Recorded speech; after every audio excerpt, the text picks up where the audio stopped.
Is your blue my blue? Or is your blue a completely different type of blue? Do you see colors differently than I do? And what is it that really makes the difference when we see colors versus when another person sees colors? Today we're going to dive into the aspects of color and perception and the reasons why we see colors differently and if we really do see them differently. So when you think about color, you think about just what you see, your perception of what the color is. So if you see green, you know in your mind that that's green. When you see red, you know exactly what it is in your mind that's red. But what happens when another person is looking at the same exact color? Are they seeing the same exact thing you're seeing? Or is it something completely different? This is a really good question because this is something that I don't really know can be proven. It's something that is completely subjective. There's no way for me to 100% know that the color you're seeing is truly that color. What if your green is my red, or my red is your green? What if 51% of the population saw your red as red, and then the other 49% saw that as green? What is the true color then? What if that was vice versa? What would be the true color? Our colors, the way we experience this world, are completely subjective. And how do those colors affect us? How does our perception of reality affect what's going on inside?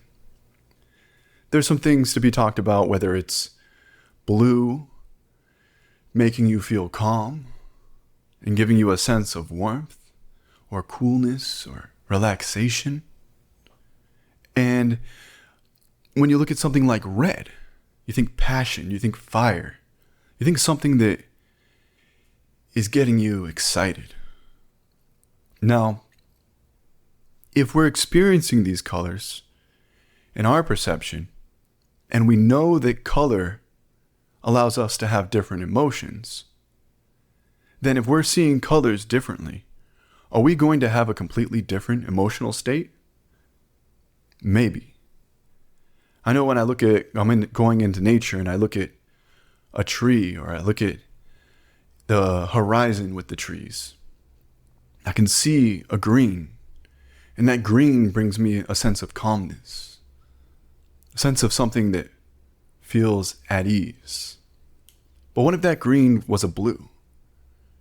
Would you feel more of a cool tone? Or what if that green was a red? Would you feel when you looked up to the sky and the sky was red different than blue? I know I do when I see a sunset. The question is, what is true color? And that's today exactly what we're going to get into. We're going to get into the biology of color, the experience of color, and the emotional states that we have when we're experiencing something like color. This is really the science of perception that shapes our reality.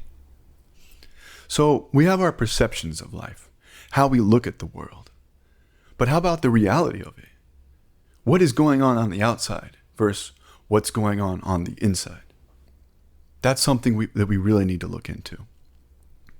Because when the brain processes colors, it's an individualistic experience. When you look at a sunset, you might see red and orange and fiery in the sky. But what about your partner or your friend when they're watching the same sunset? Are they experiencing it in the exact same way? Is perception personal? I believe so. How does it happen? So in this world we have light, and light comes in many different wavelengths. Just through a specific spectrum, humans can see these wavelengths. And within that spectrum, our eyes will pick up on those things. those light waves will go to our eye, and then we have cells in our eyes that can pick up on those wavelengths and generate the image to our brain. How is reality constructed? How is this unique biological, genetic predisposition affecting us? This unique reality is something that I find very interesting, because you think that you're going through the same experience as someone else, but are you really? Think about it. We're all living life through a different filter. Or is it the same filter? And if you're looking through that filter, how does it make you feel? And how does it make you react? Do you see a happy sunset or a sad sunset? So, I want to touch on the biology of this and go deeper as well. Our eyes are what pick up the light, as we were saying before. And in our eyes, we have things called rods and we have things called cones. And those rods and cones send signals to our brains, electrical signals that go to our brain. Now, the rods specifically help us determine how much brightness is coming into something. Or I believe that cats would have these in higher amounts in their cells. So when those rods are in our eyes, that allows the light to come in. That allows other parts of our reality to kick in. Different shades, capabilities, different things that we can see. And each rod, it can be, I don't know if it can be completely different, but I do know that no genetics are the same. So the rods that are going into your eyes are not exactly the same as the rods of your neighbor. And then that takes us to something called cones. So what are cones really? I'm not talking about an ice cream cone. I'm talking about a cone living inside your eye.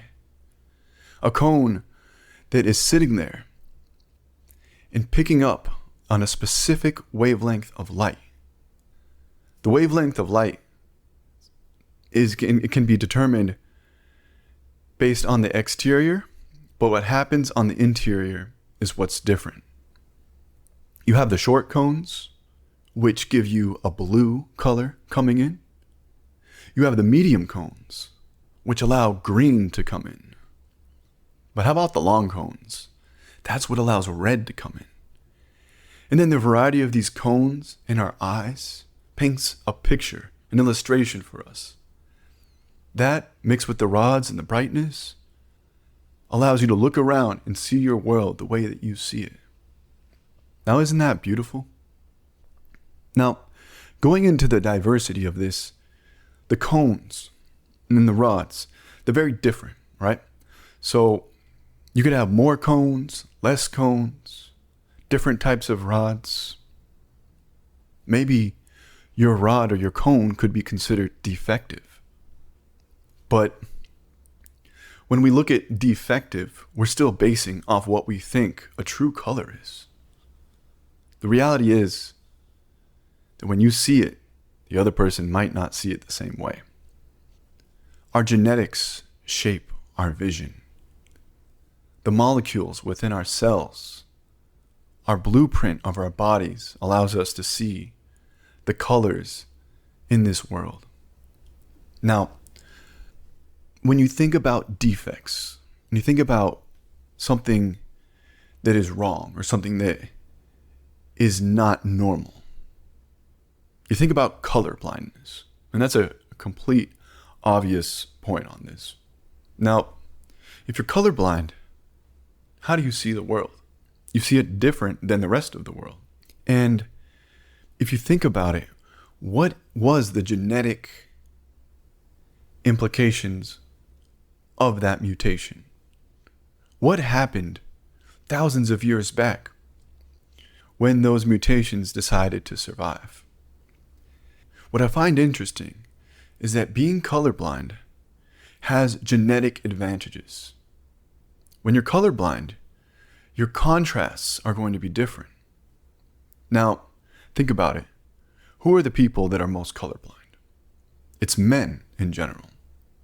And what were men known for as when they were a part of tribes or when they were part of the beginning of themselves? What men were known for is for hunting. And if you can see contrasts differently than someone else, you might be able to see the antelope. You might be able to see the tiger hiding in the shadows or hiding in the bushes.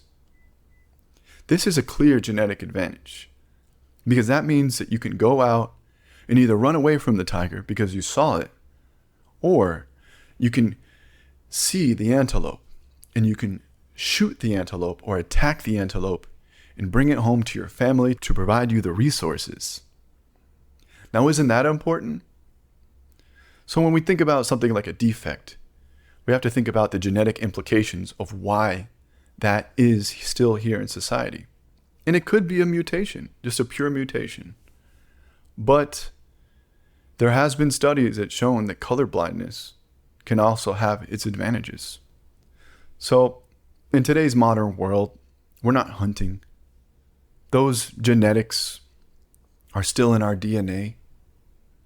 There are dangers in living in a modern society with genetics.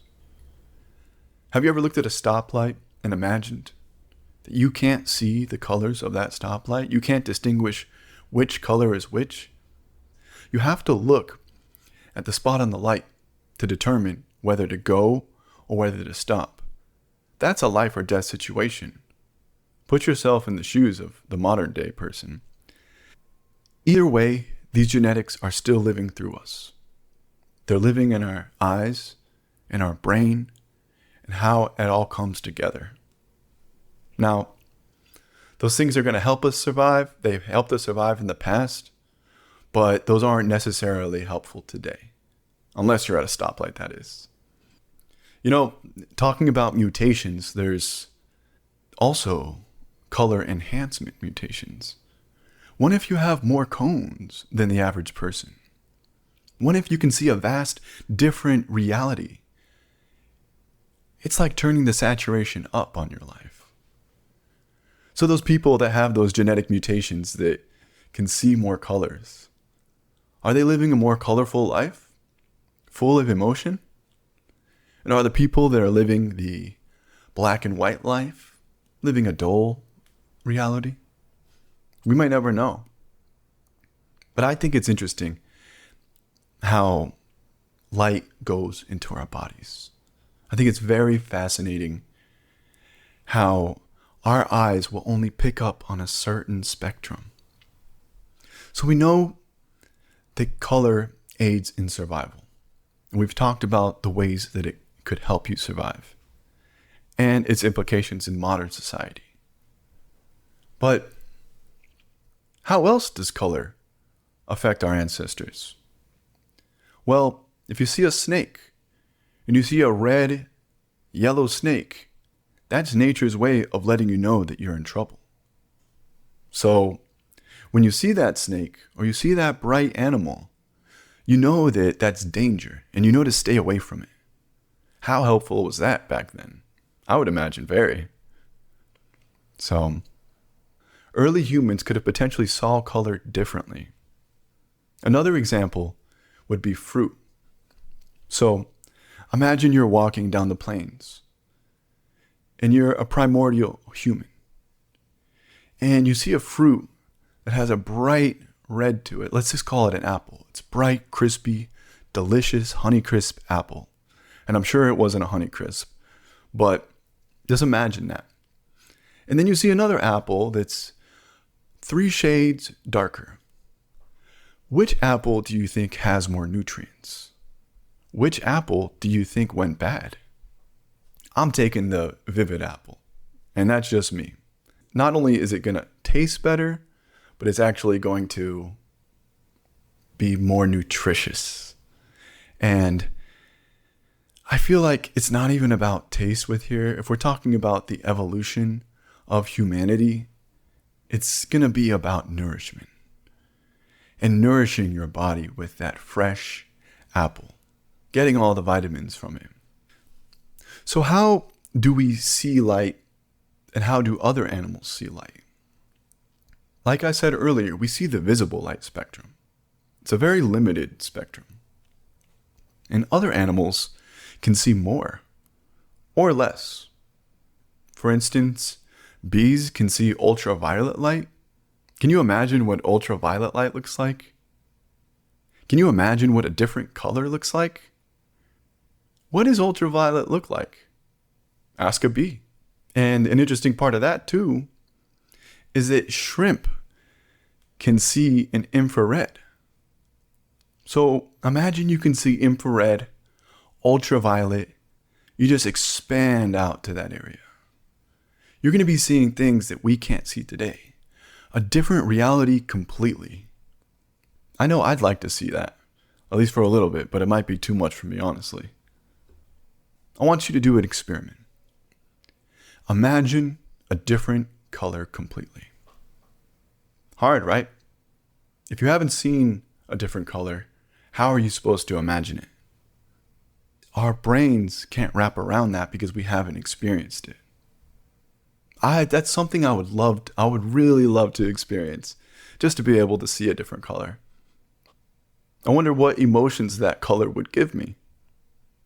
I wonder how that perception of that color would make a difference. Why did different species have different adaptations to see different colors? It's the environment. And if that color helped that species survive, then that species survives long term. When we think about color in this way, we have to shift our perspective from thinking of ourselves to thinking about something else, another person's perspective. And with that, it makes me think, well, if we can experience color differently, then how about sound? How about feeling? And most importantly, what about thoughts and emotions? So the next time you think that you're looking at someone and you think that they're seeing the world the same way you are, or feeling the world the same way you are, maybe they're experiencing it completely different than you are. Maybe what you think is right isn't right for them. What if their truth is a different truth than yours? In that case, then we can't assume that what we're experiencing is the right thing. We can't assume that they are 100% wrong, because they might actually be right. This allows you to open up your perspective, see the world through another person's point of view, build deeper connection, and accept others' realities. Take this thought about color and expand it. Expand it to empathy, expand it to understanding, expand it to being a better person overall, or just have fun with it and think that this world is completely different than we think it is. Think about the different realities, the different slices of the universe that exist. Think about everything. So this is just 5 senses, but all the other things going on in the world too that you can't see, that are there right in front of your eyes. Or are they in front of your eyes? I don't think so. They're everywhere. There's sounds you can't hear. There's lights that you can't see. There's feelings that you'll never feel because your brain doesn't have the capacity to do it. Or words you'll never say because you can't express it. Think about how much we know in the little sliver that we see of this universe. That's my thought about color and perception. Thank you for listening, and I hope you have a great day.